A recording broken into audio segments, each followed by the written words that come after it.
komunikasi bisa via Google Classroom ataupun via WhatsApp. Sampai sejauh ini ada pertanyaan kira-kira?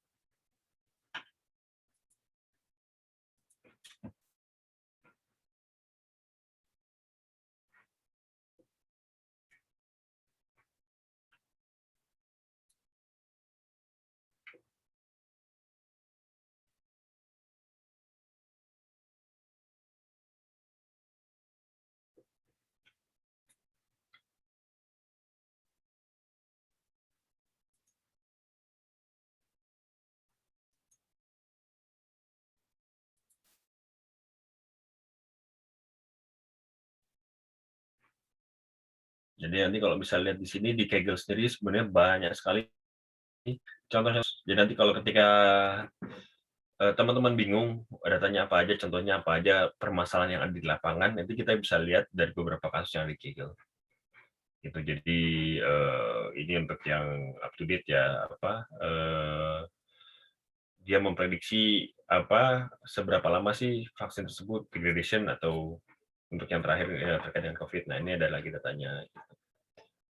Contohnya ada bisa klasifikasi gambar juga ada, jadi ada yang bisa dilihat dan bisa kita belajar. Jadi permasalahan nanti kalian rumuskan itu, saya coba buat ininya deh di mana di Google Classroom beberapa kasusnya, jadi hands on situasinya seperti lengkapin juga di situ. Jadi supaya kalian ada gambaran. Ini misalnya untuk yang image object detection. Nah, ini kita mendeteksi apa? Mata, wajah, ataupun muka, senar gitar. Nah, ini kan perlu ada trainingnya juga gitu. Nah, ini bicara terkait dengan klasifikasi data seperti apa.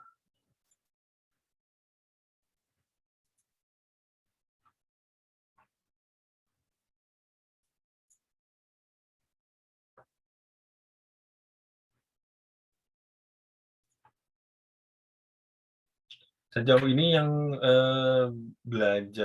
sudah pernah belajar Kaggle ataupun tentang machine learning ataupun tentang artificial intelligence ada atau belum? Coba di chat aja, aku cuma ngecek aja feedback gimana kira-kira.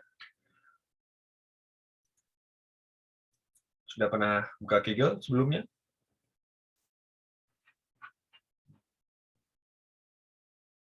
Nanti kita akan banyak ambil contoh dari sini. Jadi selain dari link yang saya kumpulkan juga, nanti kalian juga bisa langsung coba di sini. Ini contohnya kalau memang terkait dengan autonomous driving. Ini setahun yang lalu mereka coba membuat bagaimana sih untuk mobil tanpa driver. Jadi dari Baidu. Dan kebetulan kampusnya adalah packing kampus university yang menyelenggarakan. Datanya ada seperti apa yang dinilai, apa yang dibuat, gitu. Jadi contohnya banyak. Jadi kalau misalnya terkait dengan barusan pertanyaannya, apakah ada contoh realnya yang bisa dipakai? Nah, kita bisa ambil dari sini. Jadi saya coba sertakan beberapa link ya. Jadi untuk image detection, contohnya seperti apa. Untuk yang classification, nanti untuk yang prediction seperti apa.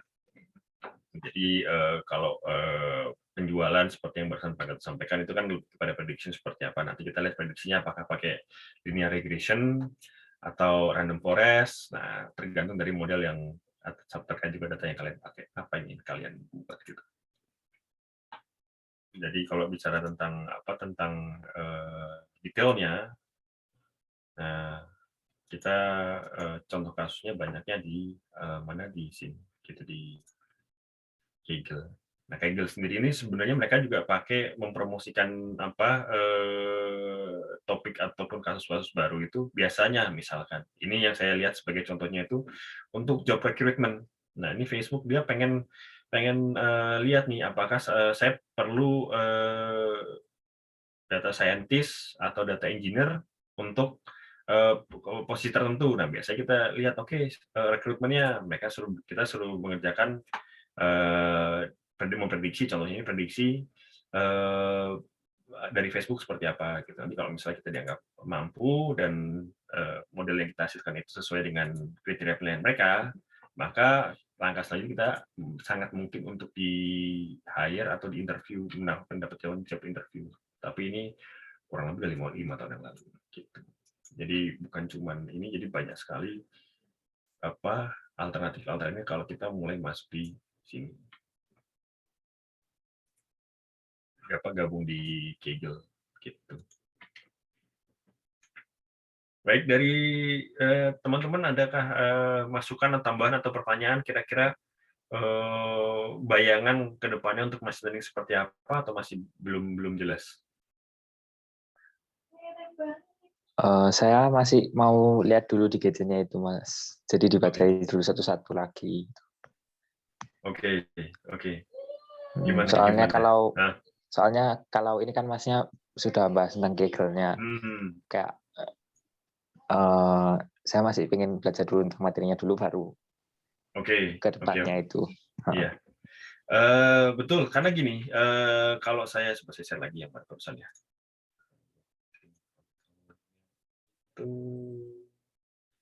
Sebetulnya kalau kita belajar machine learning basic-nya, itu akan lebih cepat kalau kita belajarnya langsung case by case. Mana sih saya share screen coba. Oh, di atas. Iya.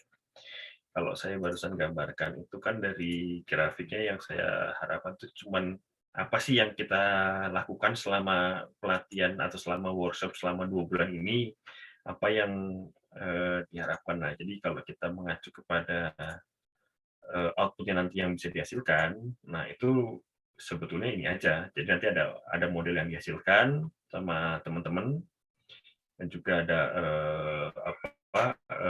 preparation seperti apa gitu. Nah, kalau memang terkait dengan materinya itu seperti yang baru saya sampaikan, saya share di Google Classroom, jadi saya nggak share PDF-nya, saya share di Google Classroom supaya saya kalau ada feedback bisa langsung update lebih mudah, gitu. Jadi, karena bukunya banyak dan kalau kalian baca semua buku dan baca semua materi terkait dengan machine learning, itu 2 semester, 3 semester, 4 semester tuh bisa sampai selesai. Tapi yang nanti kalau, ini dari saya ya, dari pengalaman saya itu biasanya sampai setahun, 2 tahun itu juga belum kelar materinya, banyak sekali. Terus yang kemarin saya juga sempat ngobrol juga dengan Pak Rizal, nanti akan menyampaikan materi tentang machine learning juga besok pagi. Paling mungkin itu kalau dalam waktu sebulan 2 bulan itu fokusnya lebih kepada visualisasi datanya seperti apa. Jadi nanti ke data cleaning-nya, kalau kita bicara di cleaning datanya itu, di data preparation-nya. Jadi baru sampai ke preparation data kalau dari sudut pandang pengalaman beliau.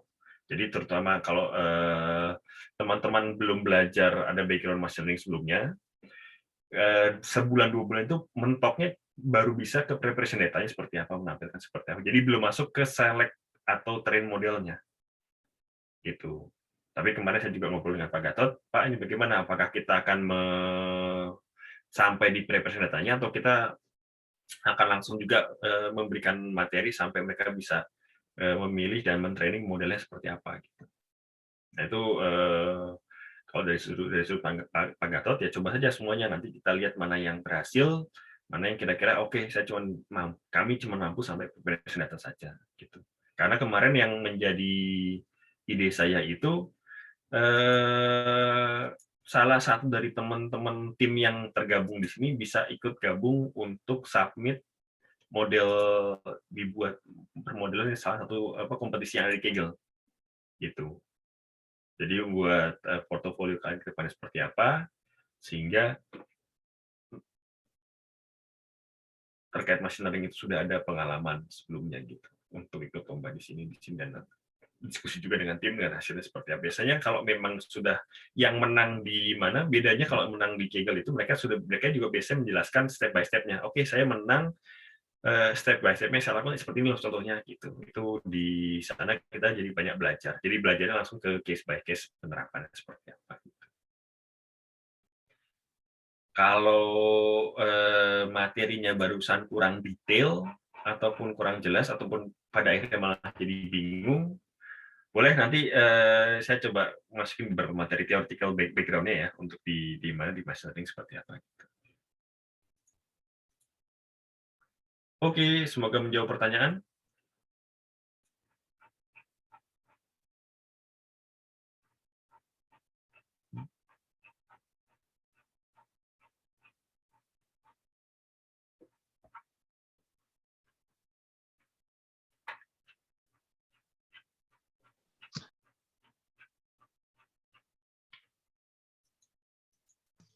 Halo, Dik.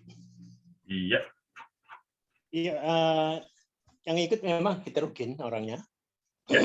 Ada yang guru, ada yang mahasiswa, ada yang SMA, SMK. Nah, masalah kita lihat aja mana yang nanti dalam waktu 1,5 bulan coba masuk aja nanti siapa yang siap gitu.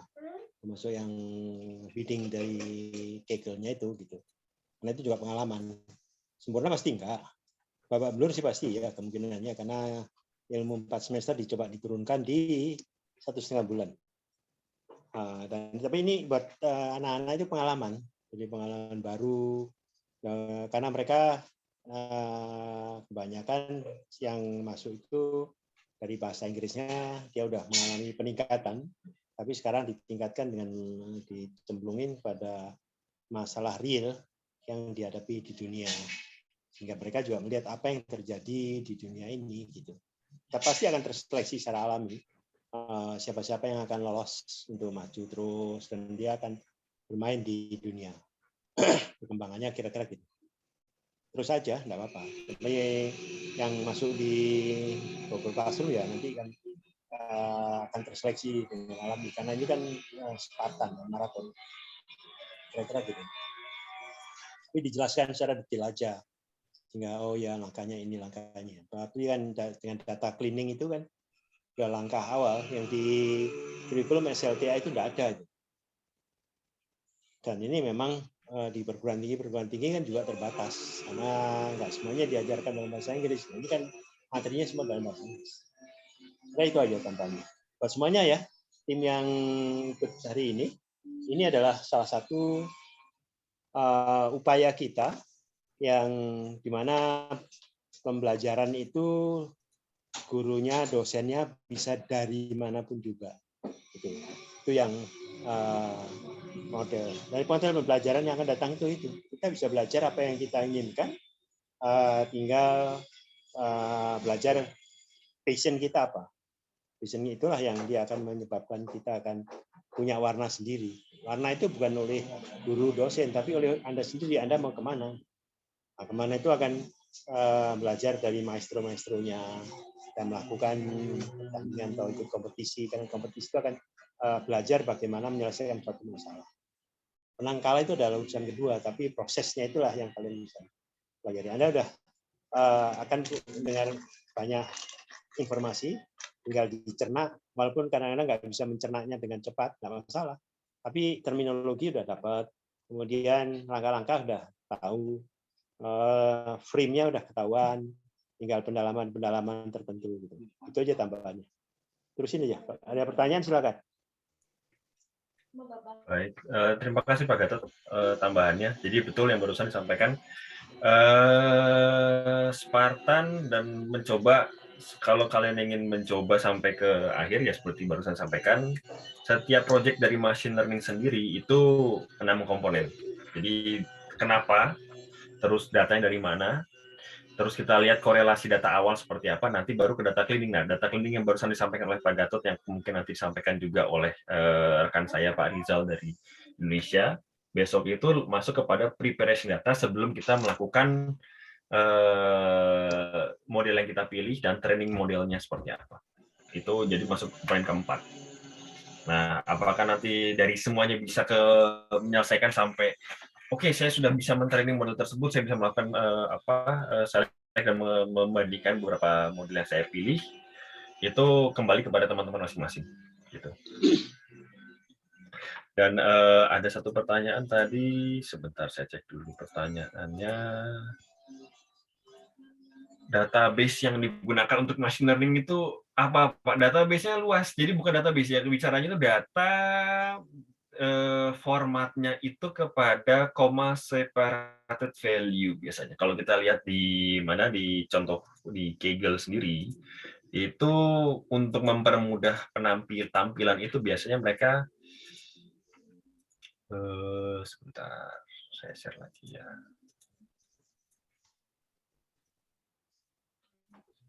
Screen, yep.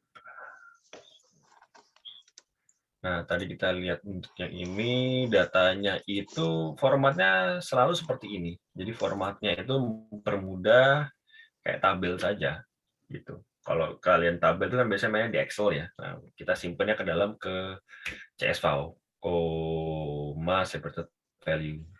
Jadi nanti dia bacanya dari ini. Nah, ini kayak dataset yang kita berbicara ini datanya sudah tidak ada yang salah, jadi tidak ada data yang kosong, tidak ada data yang double, terus tidak ada data yang missing value nggak ada, jadi dari Kaggle udah bersih. Nanti mungkin ditambahkan dari Pak Rizal itu bagaimana sih kita mengolah data sehingga tahu nih data yang kotor, bagaimana kita menyikapi data yang missing value-nya seperti apa, itu nanti mungkin akan beliau bahas besok. Nah, ini salah satu contohnya. Ini contohnya untuk yang penerapan untuk yang Kaggle. Nah, ini contohnya ada kalau kalian belajar langsung dari Python-nya, library apa aja mereka pakai, terus ngambil data dari mana saja, train datanya ada, tes datanya seperti apa ada. Nah, nanti kita lihat untuk tes datanya ada berapa banyak, misalnya untuk yang train datanya, misalnya untuk train datanya ada sekitar 891 entry. Nah, terus untuk tes datanya ada sekitar 418 entry. Terus ini bisa dilihat. Jadi kelebihan dari Kaggle kita juga bisa lihat kalau memang sudah selesai kompetisinya, mereka submit atau mereka publish apa yang mereka lakukan dan bagaimana mereka melakukan itu dan kenapa mereka melakukan tersebut. Jadi belajarnya 2 kali dan lebih cepat. Nah, dia pakai random forest di random forest. Nah, akurasi skornya berapa nih? Nah, 0,8. Tadi mereka bandingkan lagi gitu. Untuk yang paling kan kalau kita berbicara prediksi itu yang paling penting itu adalah terkait dengan nilai akurat prediksi kita ya. Berapa yang selamat. Nah, ini makin tinggi value-nya itu yang paling dicari ketika kita mengevaluasi model yang kita training gitu. Nah, jadi menjawab pertanyaan yang tadi, data yang kalian gunakan atau database yang digunakan itu formatnya CSV. Jadi kalau visualisasinya bisa ya kurang lebih seperti ini.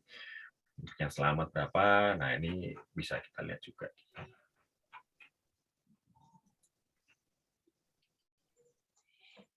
Jadi saran aja nih yang contoh ini itu diajarkan kepada tim itu supaya dia mulai dari nol, kasusnya kayak gimana, kemudian di ini, kemudian keluarnya kayak gimana. Satu case yang udah ada di Kaggle aja itu yang mesti ditambah sehingga dia ngeh gitu.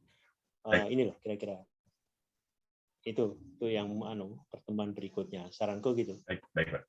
Ya dia tinggal dia udah memperkuat Python-nya, walaupun di sini terlalu tinggi nggak apa-apa, tapi harus dilihat, dijalani sendiri, kemudian diciat, kemudian dia melangkah gitulah. Itu saran. Karena datanya kan bagus gitu. Betul. Dan grafik-grafiknya. Betul, Pak. Jadi mungkin sebelum nanti tanggal 15 sesi saya berikutnya di mana nanti saya kasih kita coba implementasi beberapa case tadi ya. Saya coba kasih lihat contoh-contoh juga untuk yang nanti ketika mereka diminta untuk mengumpulkan data itu tanggal 15 ya Pak kalau nggak salah ya, untuk mengumpulkan datanya. Nah, jadi kira-kira dari teman-teman sudah ada bayangan kah data yang kalian akan kumpulkan untuk menjawab permasalahan yang manakah, atau kalau belum nanti saya coba sertakan di Google Classroom case-case-nya apa saja yang bisa kalian contohnya misalnya untuk yang bisa kalian ambil untuk data yang menjawab permasalahan di lapangan, terutama di lingkungan kalian. Karena memang optimalnya atau idealnya sebelum data itu dikumpulkan, mereka sudah bayangan kan, ada bayangan apa sih permasalahan apa yang mereka ingin selesaikan dengan data seperti apa dan bagaimana menyelesaikannya. Karena kalau bayangan saya hanya menampilkan visualisasi saja, itu bagus untuk menganalisa, oke, dari visualisasi yang saya tampilkan menggunakan Python, maka situasi kondisi yang ada di sekitar saya seperti ini. Jadi hanya untuk menganalisa situasi kondisi di lingkungan sekitar. Tapi belum sampai kira-kira kemana sih data ini dipakai, untuk apa sih yang kita pakai, apakah untuk memprediksi, apa untuk membuat klasifikasi, untuk mengidentifikasi, misalkan kalau kita bicara tentang image recognition, misalnya dari gambar yang ada di sekeliling kita mempermudah kita untuk menganalisa, mengklasifikasikan secara otomatis gambar ini merupakan bagian dari tugas ini, misalkan gitu. Bagaimana untuk sehingga mempersingkat proses evaluasi sebenarnya. Jadi kan kalau kita melakukan evaluasi secara manual itu kan waktunya panjang. Nah, dengan adanya model dari machine learning yang kita buat ini, kira-kira jauh lebih cepatnya karena kita bisa melakukan otomatisasi dari data-data yang sudah kalian buat gitu. Karena mengumpulkan data sekian banyak, kalau kita bicara dengan machine learning dari Kaggle sendiri, kompetisi biasanya datanya sudah bukan puluhan, biasanya udah ratusan. Kayak barusan yang ini contohnya entry-nya aja ada sekitar 800 sampai 1000-an lah. Gitu. Nah, jadi ini yang nanti akan ada kaitannya dengan topik yang juga cukup menarik, yaitu big data. Jadi datanya itu yang sudah jutaan tera dan bagaimana kita membuat model dari data yang jutaan tersebut. Gitu. Sampai sejauh ini ada pertanyaan. Nah, jadi masukan dari Pak Gatot barusan akan saya coba akomodir untuk pertemuan berikutnya. Jadi nanti untuk pertemuan berikutnya akan ada 2 contoh kasus yang kita praktek ya. Jadi seperti barusan teman-teman praktek belajar Python dengan Mas Fikar. Nah, kita coba besok untuk yang pertemuan berikutnya praktek bagaimana kita satu memvisualisasikan datanya, kedua bagaimana kita melakukan training modelnya seperti apa di masing-masing komputer bisa, di komputer saya juga bisa. Jadi langsung hands on workshop-nya kita coba langsung gitu. Ya, sampai sejauh ini ada pertanyaan atau ada tambahan yang kira-kira belum kebayang atau belum terakomodir sebelumnya?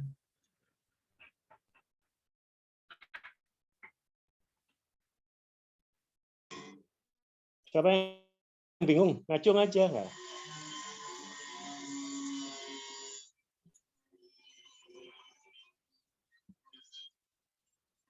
Ini penilaiannya bukan pinter atau bingung sekarang, nggak masalah sih. Jadi kalau misalnya bingung nanti di akhir pusing nggak bisa tanya lagi kan. Jadi silakan langsung bertanya saja. Di WhatsApp boleh, di sini mungkin sesinya di sini bisa langsung dijawab juga sekalian kalau di sini. PPT-nya nanti di-share di grup aja Ya. kalau ada. Untuk PPT-nya sendiri ada di share di grup atau di Google Classroom, Pak. Jadi kalau saya fokusnya di Google Classroom, jadi materinya semua di-update di situ. Jadi juga biar bisa kalau ada penugasan juga di Google Classroom juga lebih mudah untuk ngecek siapa sudah yang menyerahkan tugas, siapa yang belum dari yang tergabung timnya. Gitu. Coba cek lagi Google Classroom-nya, sudah ada 30 student yang terdaftar. Monggo yang daftar masing-masing daftar sendiri nggak masalah, jadi nggak harus berdasarkan timnya juga nggak masalah, karena kalian kan juga akan coba masing-masing ya. Ketua timnya akan mengkoordinasi, iya, tapi buat para peserta tim membernya silakan daftar juga langsung di Google Classroom.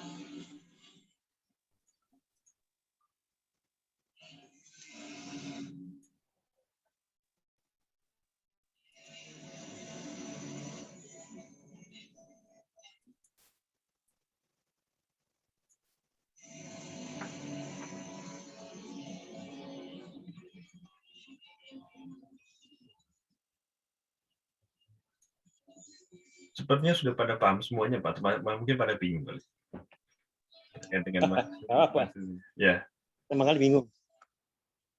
Tidak masalah. Banyaknya ya pemrograman dan penyelesaian itu memang nggak terlalu banyak orang. Karena harus staff dan harus tekun.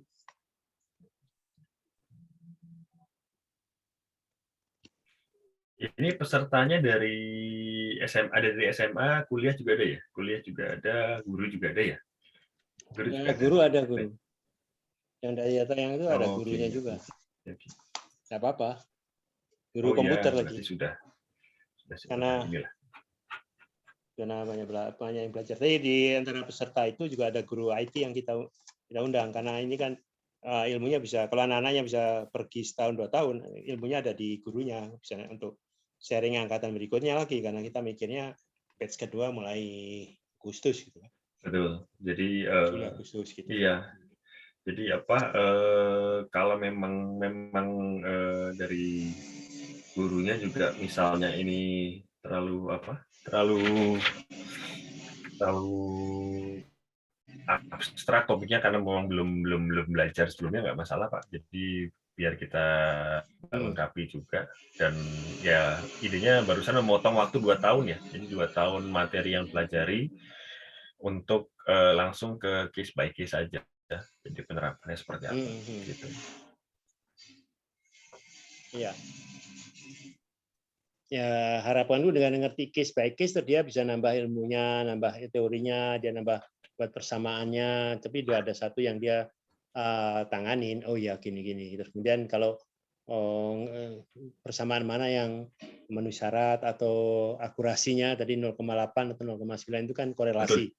Korelasi kalau linear kayak begini, tapi kalau dia fungsionalnya fx sama dengan fungsi x dan y, yang kayak parabola kayak gimana. Terus kemudian kalau memang untuk matematik misalkan kalkulus 4, kalau dia intermittent kayak gimana kayak gitu. Itu kan udah advance ya. Memang tapi kan banyak orang yang cepat belajar otodidak. Betul Pak. Jadi kalau misalnya terkait dengan otodidak sendiri lebih kepada case by case-nya, karena kalau mereka mempelajari kenapa harus persamaan ini itu banyak kursus yang menawarkan, tapi bukan di situ intinya. Jadi contohnya untuk yang sederhana barusan SMAP filter atau untuk image classifier. Jadi kita menentukan gambar-gambar yang beragam itu gimana sih kita mengenalinya bahwa itu gambar muka orang, itu gambar muka saya, atau itu gambar saudara saya, atau gambar kucing atau anjing, sederhananya kan seperti itu. Itu yang sudah dikembangkan 5 atau 6 tahun yang lalu. Nah, sekarang kan makin berkembang lagi. Nah, jadi untuk menutup gap-nya tersebut, kita coba berikan teman-teman kesempatan untuk nyoba terkait dengan machine learning ini seperti apa gitu. Karena bicara sekarang sudah kepada cloud computing, bagaimana kita menggunakan keterbatasan yang barusan saya bilang terkait dengan batch learning. Ketika kita punya 1 tera data yang kita ingin olah, kita ingin buat modelnya untuk memprediksi sendiri, itu digunakan kepada masuk ke cloud computing karena kita sewa resource yang kita butuhkan, kita sewa untuk mengkalkulasinya seperti apa berdasarkan jam yang digunakan. Itu kan sekarang sudah ke arah sana semua. Nah, itu juga sudah 3 atau 4 tahun terakhir juga itu kan. Ya.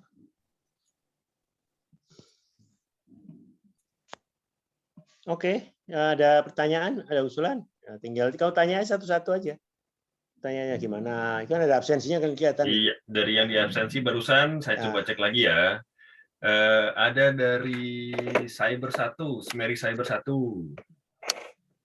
Tapi barusan nggak hadir ya itu ya. Sorry. Yang Elibrave yang hadir.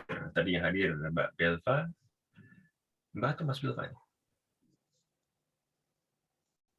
Perwakilan dari Elibrave. Kira-kira untuk machine learning-nya seperti apa? Apakah ada pertanyaan atau permintaan atau gimana kira-kira dari pembahasan overview barusan sepintas?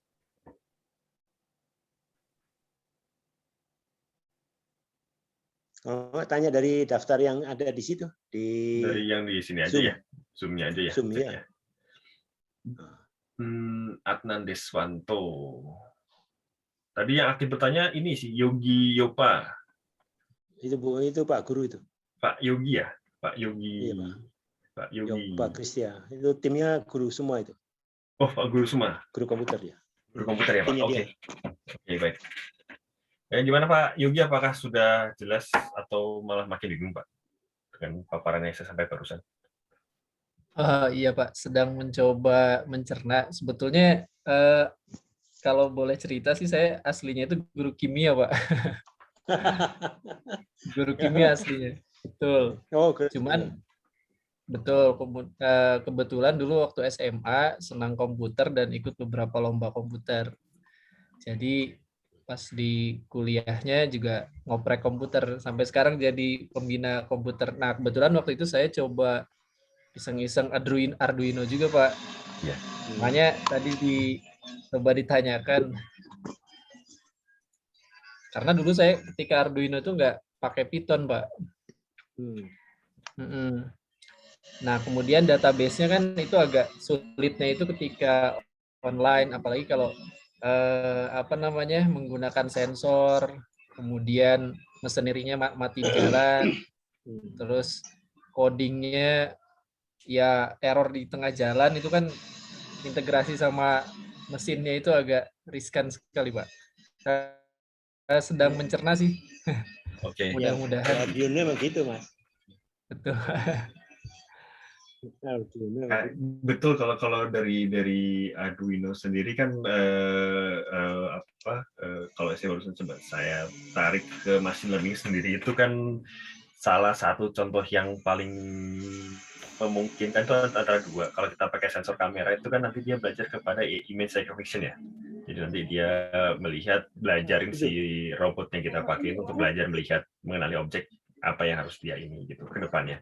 Nah, atau yang salah satu yang kedua yang baru saya sampaikan bahwa dia path finding. Jadi dia mencari data yang jalur mana yang paling optimal untuk sampai ke tujuannya. Nah, itu dua yang implementasinya bisa dipakai kalau mengacu kepada contohnya Arduino. Gitu. Arduino untuk fokusnya robot ya. Untuk kan Arduino kan luas sekali, bisa dipakai kemana aja gitu. Nah, kebetulan ke arah sana gitu. Gitu ya Pak Yogi ya. Siap Pak. Lagi dicoba meraba-raba dulu. Oke, nanti nggak apa-apa. Nanti kita coba untuk tambahannya. Kalau memang bingung ataupun ada request, contohnya selain Arduino, saya coba masukin juga di Google Classroom ya Pak ya. Baik Pak, baik. Terima kasih Pak. Terima kasih banyak Pak.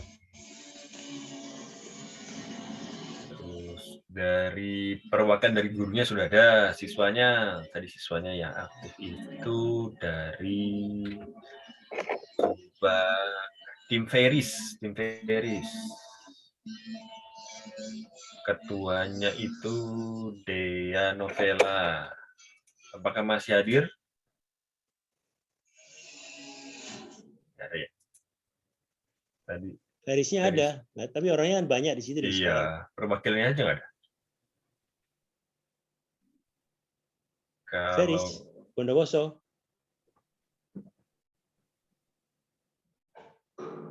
Oke, yang lain. Kevin, tadi Kevin sempat nanya terkait ya, silakan. Oke, sir. Tim Feris.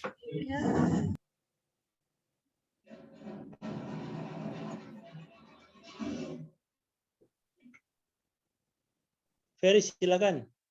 Dea dan timnya.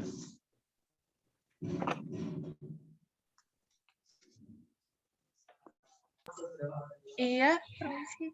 Apa, Pak? Ya, kemana kau barusan? Untuk machine learning-nya udah ada gambaran, masih bingung atau gimana?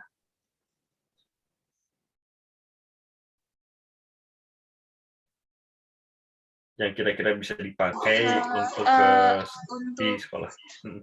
Machine learning ya? Oke, untuk machine learning sendiri sejauh ini mungkin masih belum terlalu paham karena memang baru banget. Ya, tapi kami akan berusaha sebaik mungkin Pak untuk bisa mempelajari machine learning ini. Baik, tapi sejauh ini kan saya coba berusaha menyampaikan terkait dengan spam filter email ya. Apakah contohnya itu masih membingungkan atau kira-kira udah ada bayangan? Sudah tergambar bayangan sih Pak. Ya. Aman. Jadi memang contohnya saya coba yang kira-kira kita banyak berinteraksi kayak email itu kan kita pasti pakai ya. atau nanti misalnya kalau kita pakai aplikasi Telegram itu ada yang namanya chatbot. Nah, itu mereka juga pakai machine learning juga dasarnya gitu. Udah, Pak.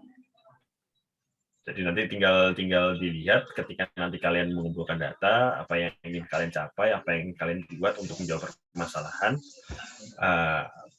pakai cara yang mana gitu. Apakah pakai chatbot atau pakai contohnya misalnya apakah kepada email spam email filtering seperti apa, untuk SMS spamnya seperti apa gitu. Jadi kalau kita contohnya kan kalau kita pakai sering dapat SMS yang beragam. Kebetulan karena saya masih punya nomor Indonesia, saya suka dapat SMS random dari ini. Jadi apakah menawarkan pinjaman kah, apakah ini itu biasanya masuk aja ke SMS saya. Nah, biasanya karena saya pakai aplikasinya Message via Google, nah mereka punya kesempatan untuk nge-train si SMS yang masuk. Jadi kita bisa kita tandain bahwa SMS itu spam. Nah, kita bisa ngeblok nomor yang ngirim ke kita.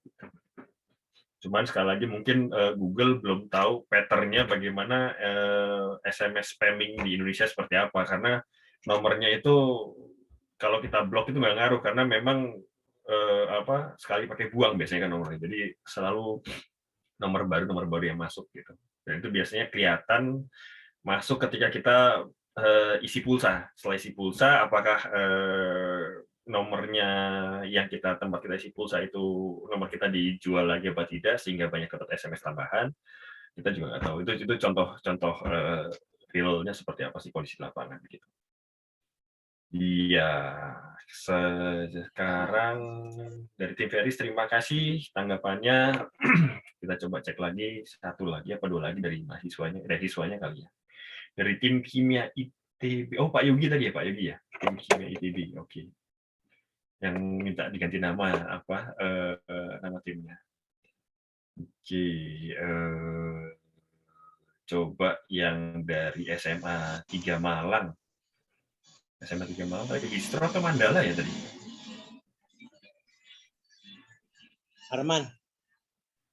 Arman itu Arman V ya? Clear berarti? Iya, Pak. Ya. Kira-kira untuk machine learning-nya gimana, Man? Apa udah ada bayangan atau bingung? Untuk sekarang karena masih awal-awal ya cukup bingung. Tapi secara umum sudah cukup paham. Oke, jadi mungkin nanti saya coba ditambahkan juga kira-kira apa saja sih yang menurutmu itu terkait dengan machine learning gitu. Kan barusan saya bilang kalau kita pakai Google Assistant, kita bisa ngobrol sama Google, hey Google, terus what time is today, what time is it. Nah, dia jelasin waktunya, terus dia juga bisa jelasin kondisi perakhiran cuaca ke beberapa hari ke depannya. Nah, itu salah satunya machine learning atau yang digabung. Jadi akhirnya udah kelihatannya seperti artificial intelligence. Tapi pada dasarnya di balik itu semua machine learning yang kita pakai. Jadi nanti dari tim Clear kemungkinan udah paham ya untuk penerapannya kira-kira mau dibawa ke arah mana, pengalaman kalian belajar Python berarti ya. Iya, Pak. Baik, terima kasih, Man. Perwakilan dari SMK Negeri 7 Semarang. Itu ada tim King sama tim Queen. Boleh tim King atau tim Queen-nya yang mewakili sekolahnya?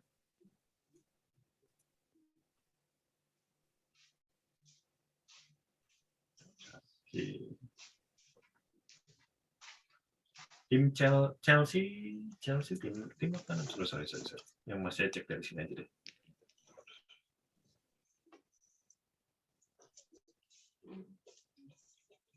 Baik, dari yang masih bertanya atau yang tanggapan atau request untuk pertemuan berikutnya juga boleh disampaikan gitu.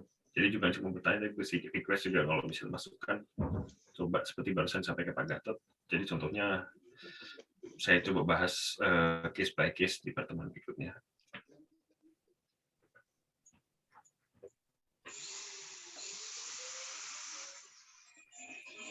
Kalau face recognition tuh seberapa sulit ini? Ada contoh face recognition apakah yang dilakukan oleh Facebook? Face recognition kalau kita pakai, karena biasanya di tiap-tiap perusahaan mereka nggak langsung buka ya. Jadi kalau misalnya, makanya saya coba kasih lihat itu contohnya yang di mana di Facebook ataupun di Google itu pakai kasus yang sudah agak lama biasanya, jadi nggak langsung ya nggak up to date. Nah, ini contohnya saya share. Nah, ini masuknya kepada computer vision. Nah, ini yang kita masuk lagi datasetnya dari Kaggle. Nah, ini pakai 2020. Jadi bukan hanya face recognition juga, tapi mereka pada fokusnya itu kepada object detection, Pak. Jadi dia mendeteksi objek dari gambar seperti apa gitu. Nah, ini dia mendeteksi.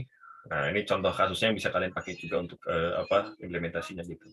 Datanya apa? Biasanya dari foto gitu, image resnet atau beberapa jenis foto gitu. Oke. Gitu. Image data ya. Jadi tinggal dilihat aja, nanti saya coba sampaikan juga untuk image datanya seperti apa, untuk yang teks seperti apa, untuk chatbot belum tahu, untuk yang reinforcement learning itu menarik sebenarnya. Jadi kita belajar ngajarin apa AI game yang ada di game untuk belajar dari apa respon yang kita berikan gitu.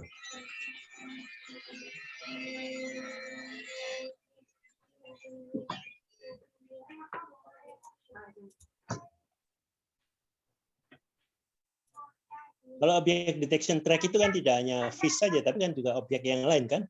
Betul. Makanan, betul. Atau mobil tipe apa, ataukah tambang kadarnya tertentu, lama-lama ke sana. Kalau warnanya hitam, pada skala karbonnya 80%, kalau itu maka abu-abu sekian persen. Itu untuk kalau di perusahaan kopi itu kan sorting daripada kematangan dari buah kopi biasanya kan itu yang pernah lihat. Jadi kalau di perusahaan-perusahaan untuk yang produksi biasanya dia melihat sejauh mana apakah kalau kita bicara ke agrikultur sudah matang atau belum, seperti yang Bapak bilang, gambarnya dari kriteria gambarnya seperti apa, apakah sudah kematangan berapa persen, apakah sudah disortirnya ke arah mana nanti. Ya, jenis-jenisnya sudah disortir secara otomatis gitu. Nah, itu biasanya dimulai dari image recognition. Nah, ini kalau detection track ini lebih kepada kalau kita video, nah itu per berapa frame dia melihat pergerakan tangan kita, pergerakan badan kita, pergerakan muka kita, itu bisa kita latih di sini gitu. Kalau sekarang makanan, Bit, contohnya kalau dari ketela atau dari tape gitu kan, nah itu kan fermentasinya dari 1 hari sampai 2 minggu misalkan gitu. Kita dari contoh-contoh yang dilatih programnya, kita bisa mendeteksi ini baru 3 hari, baru 5 hari, baru 7 hari, kan kaitannya dengan kadar airnya dan sebagainya, bisa juga nanti bisa dibuat di situ kan? Betul, bisa Pak. Jadi sekali lagi kalau itu bicara dengan pada image recognition, kita melihat berdasarkan karakteristik si gambarnya. Tapi kan kalau kita lihat dari ketela itu kan dia pasti ada fitur lain yang jadikan pertimbangan bagaimana dia mengukur kematangan, terus pertumbuhan dari tersebut. Nah, itu juga bisa dilihat ya, apakah kayak kadar kelembaban udara, kadar air itu juga bisa kita sertakan juga gitu. Jadi pada dasarnya itu sensor itu sendiri akan dirubah ke dalam teks. Jadi prediksinya nanti dibuat berdasarkan teks seperti apa. Kalau memang dari data 10 tahun, 20 tahun yang lalu mengembangkan ketela yang sukses dengan cara seperti ini, maka untuk bisa menciptakan ketela sukses kurang lebih kayak 20 tahun terakhir, maka dibutuhkan kelembaban udara seperti apa, kesuburan tanah seperti apa, berapa kali disirami, dan pupuk seperti apa, dan kadar kandungan unsur hara di tanahnya seperti apa gitu. Dan sinar matahari berapa persen, itu jadi yang bisa dipakai ke depannya ke arah sana gitu. Jadi ini yang di Kaggle itu cuma lebih kepada yang kalau kita bicara terkait dengan puzzle, itu puzzle-nya yang kecil-kecil saja, tapi perlu kita rangkum garis besar, overview-nya seperti apa, baru oke, saya belajar Python, saya pakai data ini untuk menjawab permasalahan apa. Masalahnya seperti apa ini. Nah, nanti ketika sudah menjawab permasalahan apa, pakai data yang mana, memprediksikah atau untuk klasifikasikah, itu yang akan jadikan apakah menjadi lebih baik daripada solusi yang sudah ada sebelumnya gitu. Misalkan untuk klasifikasi yang selama ini biasa lakukan manual melalui gambar, sekarang bisa dibuat dengan training image recognition atau object detection-nya seperti apa ketika mereka bergerak, sehingga yang manual itu bisa dipersingkat waktunya gitu. Bisa dibuat paralel. Ya kan, aku cuma lihat tadi kan ada kelompoknya orang Bondowoso itu. Di Bondowoso itu terkenal industrinya tape atau peyem kan. Itu kan dia dikirim kemana-mana. Kalau dengan nanti timnya itu pelan-pelan bisa menyiapkan alat yang kaitannya dengan ini, dengan sensor-sensornya, sehingga itu akan kelihatan. Tapi hari ini baru 3 hari lagi, ini 2 hari lagi, ini 3 hari lagi, ini kadar airnya sekian, kadar alkoholnya sekian, tapi itu kan ada alkoholnya gitu kan. Itu datanya bisa dikumpulin dan nanti bisa dideteksi. Jadi ada alat yang mengefisiensikan suatu proses memilih mau yang berapa hari ini, mau yang 7 hari ini, kan ada tolak ukurnya gitu loh. Ini hanya satu pemikiran aja karena Bondowoso ini timnya ada 7 itu. Oke. Jadi bisa di breakdown kalau misalnya mereka. Jadi kalau memang timnya setuju untuk mengembangkan ke arah sana, bisa di breakdown. Atau misalnya mereka bisa memprediksi, kalau yang paling sederhananya kan lihat dari data cuaca setahun terakhir gimana kira-kira untuk selama penanaman atau selama membudidayakan AP dalam itu cuacanya sudah jauh pengaruhnya. Nah, nanti kan mereka bisa prediksi, mereka bisa mempersiapkan, sehingga nanti jadi output yang dihasilkan dari budidayanya itu juga bisa kelihatan kan, gitu. Itu yang sederhananya ya. Kalau yang kompleksnya mungkin lebih yang barusan Bapak bilang terkait dengan jenisnya seperti apa dan sampai ke integrasi di mana si tape yang dihasilkan berdasarkan dari waktu yang digunakan untuk budidayanya. Gitu. Oke. Silakan yang lain.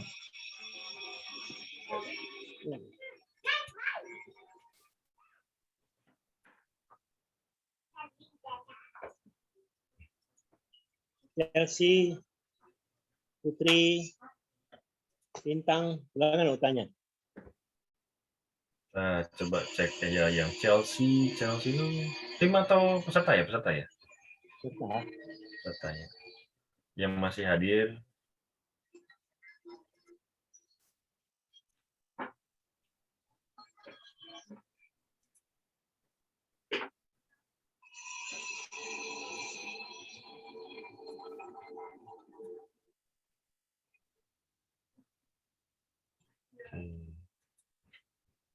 Pesertanya 30.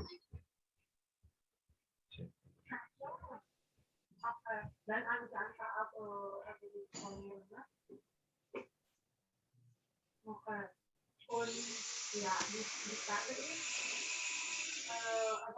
Oke, kalau nggak ada pertanyaan, ada pesan terakhir, silakan. Oke. Untuk yang barusan, terima kasih yang sudah mengikuti sampai akhir acara terkait dengan pembahasan awal machine learning seperti apa. Kalau bingung, kalaupun ini bisa langsung dikomunikasikan langsung ke Google Classroom atau di WhatsApp grupnya, jadi coba cek juga satu persatu. Kalau ada saran ataupun masukan, monggo ditulis juga. Terima kasih. Dan mohon maaf kalau misalnya banyak kurangnya, banyak salahnya, banyak bikin bingungnya. Semoga langkah ini bisa menjembatani teman-teman ke depannya yang sudah meluangkan waktu 2 jam, 4 jam untuk ikut workshop kali ini untuk lebih baik lagi. Terima kasih, Pak. Terima kasih, Pak Adik. Dan terima kasih kawan-kawan semuanya. Tentang yang dikembangkan, Anda ceritakan, memang ini hal yang baru di universitas sudah mulai jalan. Supaya ini kita masukkan ke dalam program yang terkait dengan pembelajaran di luar kurikulum. Di pada ini kebanyakan SLTA, guru, dan mahasiswa. Sebenarnya mahasiswa PEN juga kita minta untuk hadir untuk pengembangan yang lainnya. Gitu. Ini yang terus kita develop bersama di dalam program yang akan datang. Saya kira itu. Terima kasih, sampai besok pagi jam 8:30 ya. Jadi besok 8:30 itu Rizal, dia akan langsung pada aplikasi-aplikasi yang terkait yang dimanfaatkan oleh beliaunya di machine learning ini berdasarkan pengalaman dia. Jadi jangan lupa 8:30 untuk gabung lagi.